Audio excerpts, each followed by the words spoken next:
मराठी मालिका एंटरटेनमेंट या आपल्या चॅनलमध्ये आपलं सहस्त्र स्वागत. लग्नानंतर होईलच प्रेम या मालिकेच्या आजच्या भागामध्ये आपण पाहणार आहोत. युग खरं तर खूप टेन्शनमध्ये असतो आणि याच टेन्शनमुळे युग आपल्या हाताची नस कट करून घ्यायला जात असतो. युगने हातामध्ये सुरी पकडलेली असते, परंतु युगला हे सगळं करायची हिंमतच होत नसते. युगला खूप घाम आलेला असतो. थोड्या वेळाने युग आपल्या हातातील सुरी खाली फेकून देतो आणि त्यानंतर तो रडू लागतो. युग म्हणत असतो, बस झालं, नाही आता मी नाही सहन करू शकत, कोणाला मी सांगूही नाही शकत, माझं दुःख कोणालाही कळणार नाहीये घरात, असं म्हणून युग डोळ्यांवर हात घेऊन खूप रडत असतो. एवढ्यात तिथे रम्या येते आणि रम्या म्हणते, मला कळेल युग. रम्या येऊन युगच्या बाजूला बसते आणि युगला म्हणते, युग.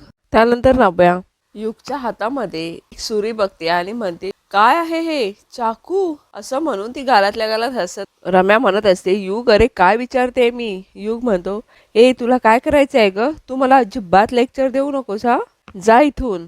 त्यानंतर रम्या रडायचं नाटक करते आणि युगच्या खांद्यावर हात ठेवते, परंतु युग रम्याचा हात झिडकारून लावतो. रम्या म्हणते, युग हे बघ, अरे मी तुला लेक्चर देत नाहीये, अरे तू सांग ना मला काय झालंय, बोल. कसं असतं ना युग, वेळीच बोललं तर त्याचा उपयोग होतो, नाहीतर आपण बोलायला उशीर करतो आणि मग माणसं, परिस्थिती सगळं आपल्या हातातून असं निघून जातं. पुढे रम्या म्हणते, जसा माझा पार्थ माझ्या आयुष्यातून निघून गेला म्हणून सांगते तुला, तुझ्या मनात जे काही आहे ते बोल युग. अरे मी काय कोणी नवीन आहे का तुझ्यासाठी, तुझी मोठी बहीण आहे ना. थोड्या वेळाने रम्या पुन्हा युगच्या खांद्यावर हात ठेवते आणि म्हणते, युग तुझ्या रम्याताईला नाही सांगणार काय रे. त्यानंतर युग रडतच रम्याला मिठी मारतो. रम्या मनातच म्हणते, चला मासा गळाला लागतोय, म्हणजे याला आपल्या टीममध्ये सामील करता येईल, असं म्हणून रम्या हसत असते. एवढ्यातच समोर नंदिनी येते आणि नंदिनी हे सगळं बघते. नंदिनी युगला म्हणते, तू रडतोयस युग, काय झालं. युग म्हणतो, अगं नाही वहिनी, कुठे रडतोय. नंदिनी म्हणते, मी स्वतः तुला रडताना पाहिलंय. त्यानंतर नंदिनी रम्याला म्हणते, आणि तू इथे काय करतेस. रम्या म्हणते, मी इथे युगच्या रूमची साफसफाई करायला आले होते. मी साफसफाई करते हे बघूनच युगला खूप वाईट वाटलं आणि मग त्याला रडू आलं. त्यानंतर ती युगला म्हणते, बरोबर ना युग. युग सुद्धा हो बरोबर बोलते ताई, असं म्हणतो. नंदिनी म्हणते, नक्की हेच कारण आहे ना. रम्या म्हणते, हो नंदिनी, अजून दुसरं काय कारण असणार.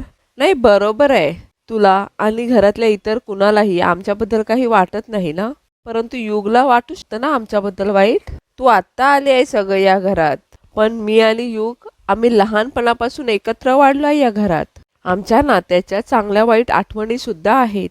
सहानुभूती वाटूच शकते ना. नंदिनी म्हणते, हो, पण तुझ्याबद्दल वाईट वाटावं, तुझी दया वाटावी, असं काही केलंयस तू किंवा वसू आत्यांनी.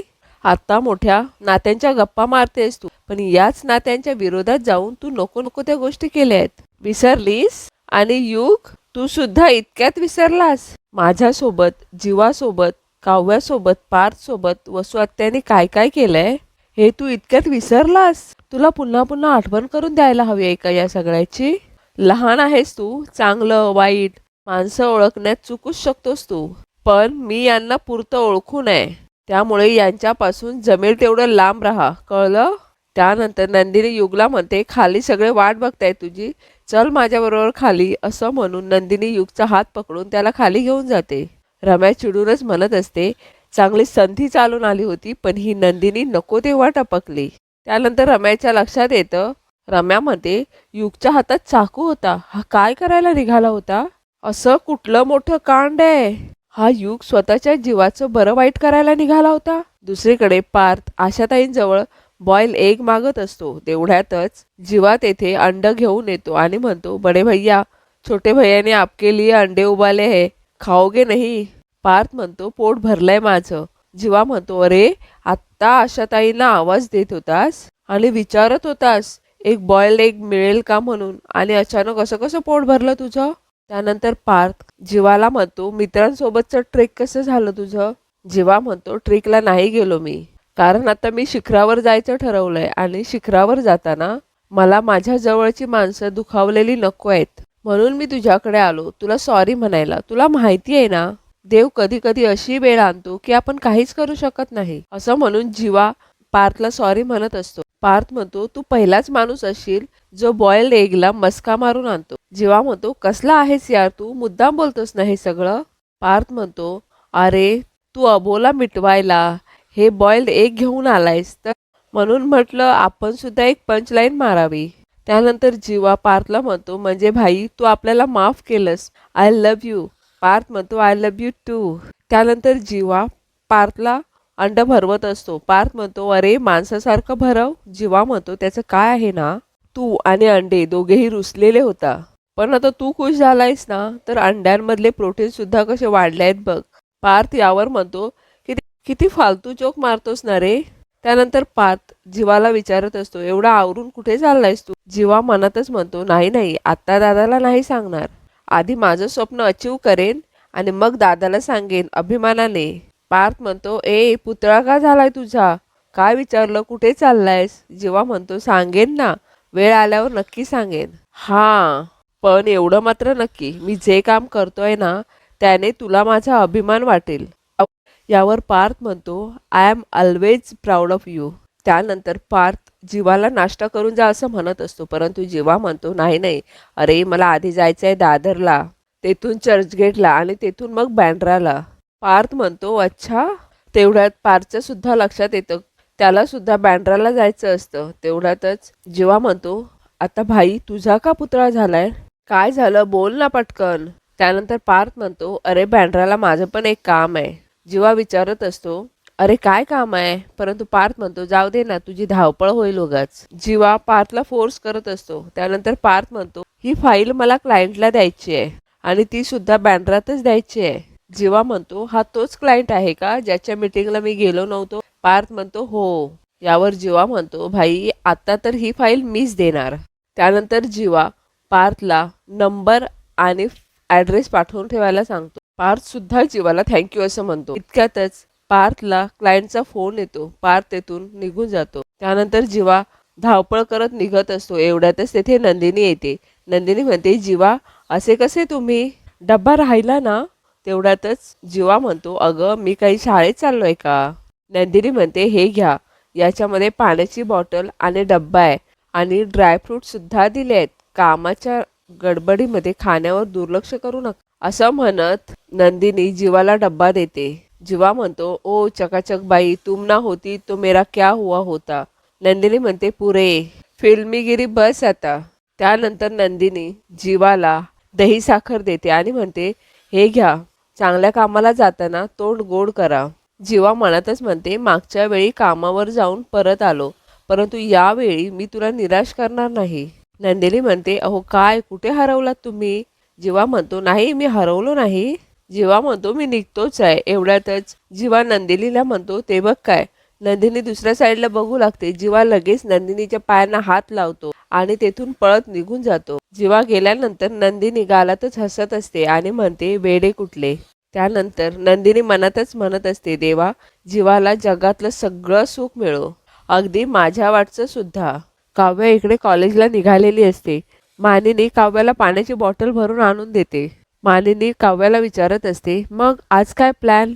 काव्या म्हणते आज आधी क्लासला जाईन आणि त्यानंतर एका लायब्ररीमध्ये जाईन, नवीनच लायब्ररी आहे चेक करून येते. आता एक्झाम्स पण जवळ आलेत ना. मानिनी म्हणते काव्या तुझे एक्झाम्स वगैरे झाले ना की तुझ्या मित्रमंडळींना घरी बोलव ना. मानिनी म्हणते पूर्वी पार्थ आणि जीवाचे सगळे मित्रमैत्रिणी घरी यायचे, त्यांच्याशी गप्पा मारायला छान वाटायचं. मुख्य म्हणजे संगत कळते, अर्थात तुम्हा सगळ्यांची संगत चांगलीच असणार. यावर काव्या म्हणते कसं आहे काकू, आधीपासूनच म्हणजे आम्हा मोहित्यांकडे नंदिनी ताईचे खूप सारे मित्रमैत्रिणी होते, इवन आरुषीचे सुद्धा, आणि ते घरी सुद्धा यायचे. पण माझं तसं नाहीये. मला आधीपासूनच इनमिन 2 मित्र, एक अलिशा आणि एक जी. असं म्हणत असताना काव्या शांत होते. मालिनी म्हणते आणि कोण. काव्या म्हणते होता एक मित्र पण आता नाहीये. नाहीये म्हणजे आता काय आम्ही भेटत नाही. मालिनी म्हणते तुला मला अजूनही काही सांगायचं आहे का ग. खरंच मनापासून विचारते. असं काही राहून गेलेलं, विसर पडलाय असं काही सांग, काही हरकत नाहीये.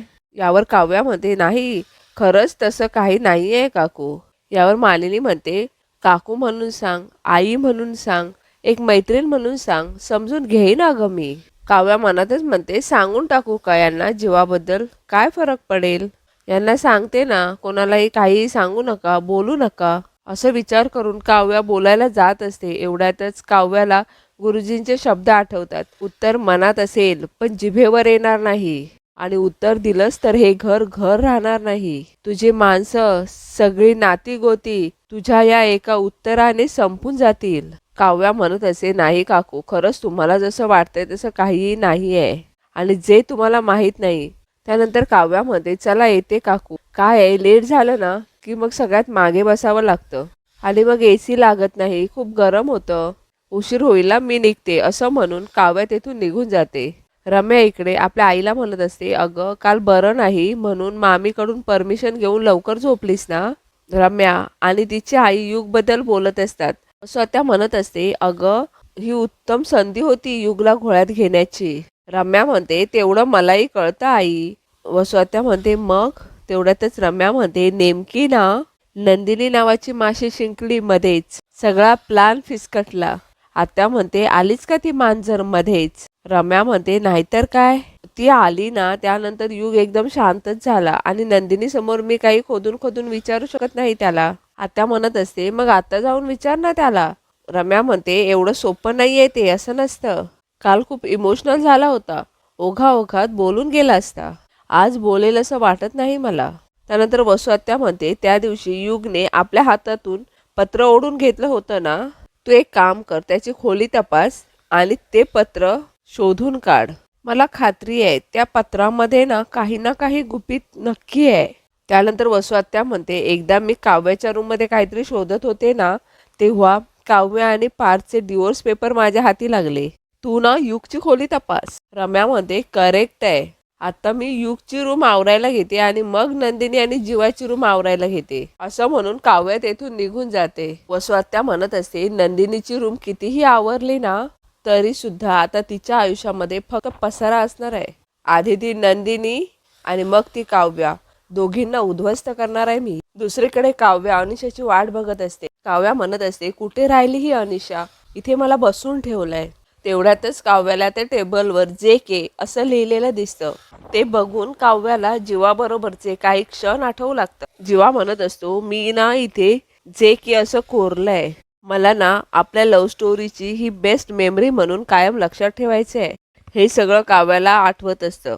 काव्या रागानेच त्यावर आपल्या हातामध्ये असलेलं पुस्तक ठेवत असते. पुस्तक ठेवत असताना पुस्तकातील गुलाब खाली पडणार तोच जीवा तेथे येतो, आणि तो गुलाब जीवा हातामध्ये पकडतो, आणि तो गुलाब जीवा काव्याला देत असतो. आणि हे सगळं मालिनीची मैत्रीण लांबूनच बघत असते. ती मनातच म्हणत असते, अरे हा तर तोच मुलगा आहे जो नेहमी काव्यासोबत असायचा, हा आज पण काव्याला गुलाब देतोय. काव्या सुद्धा जीवाच्या हातातून तो गुलाब खेचूनच घेते. मालिनीची मैत्रीण लगेच मालिनीला फोन करते आणि मालिनीला काव्याबद्दल सांगू लागते. सुनीता म्हणते, अगं तुझा गैरसमज नाही झाला, तुझ्या सुनेचं अजूनही अफेअर चालू आहे. हे ऐकून मालिनीला खूप मोठा धक्का बसतो. मालिनीची मैत्रीण म्हणते, अगं काल तुला पुस्तकामध्ये जो गुलाब सापडला ना, तो ह्याच मुलाने दिलाय. तुझ्या सुनेचं अजूनही अफेअर सुरू आहे म्हणू. मालिनी म्हणते, इतक्या खात्रीनिशी कसं बोलू शकतेस. तिची मैत्रीण म्हणते, कारण त्याने आत्ताही तिला गुलाब दिलाय. मालिनी म्हणते, काय, काव्य आता तुझ्या समोर आहे. मालिनीची मैत्रीण म्हणते, अगं हो, अगं आता ती बँड्रावाला कॅफेमध्येच आली आहे त्या मुलासोबत. ते दोघे आधीही इथेच यायचे, तो तिला आधीही गुलाब द्यायचा आणि आत्ताही गुलाब देतो, असं म्हणत मालिनीची मैत्रीण मालिनीला भडकवत असते. मालिनी म्हणत असते, म्हणजे मी आता काव्याला विचारलं तर काव्य चक्क माझ्याशी खोटं बोलते. मालिनी म्हणते, नाही नाही, आता मी तिला रेड हँड पकडते. तू एक काम कर, तू कॅफेचा मला ॲड्रेस पाठव, मी लगेच आत्ताच्या आत्ता तिथे येते. मालिनीची मैत्रीण हो असं म्हणते. मालिनी म्हणते, आता बघतेच हा मुलगा कोण आहे ते. त्यानंतर मालिनी बाहेर जात असते. नंदिनी म्हणते, आई कुठे बाहेर चाललात का. मालिनी म्हणते, हो, माझं एक महत्त्वाचं काम आहे, ते मी करून येते. परंतु मालिनीचं लक्ष नंदिनीच्या बोलण्याजवळ नसतं. नंदिनी म्हणते, आई काय झालं, तुम्ही कसला विचार करताय. मालिनी म्हणते, तुझ्या बहिणीने आमच्या अब्रूचे जे ढिंडोडे काढलेत ना ते बघायला चालली आहे. या मालिकेच्या पुढील भागामध्ये आपण पाहणार आहोत काव्या जीवाला म्हणत असते, मला आता आपल्यामध्ये कुठलंही नातं ठेवायचं नाहीये. नंदिनी इकडे युगला म्हणत असते, तू आलायस ना, तसं मी तुला बघतेय, काहीतरी आहे जे तुझ्या मनात आहे. युग म्हणतो, वहिनी अगं खूप मोठा प्रॉब्लेम झालाय. दुसरीकडे मानिनी त्या कॅफेमध्ये पोहोचलेली असते आणि आपल्या मैत्रिणीला विचारत असते, कुठे आहे काव्या. मानिनीची मैत्रीण मानिनीला कॅफेच्या आत घेऊन जाते.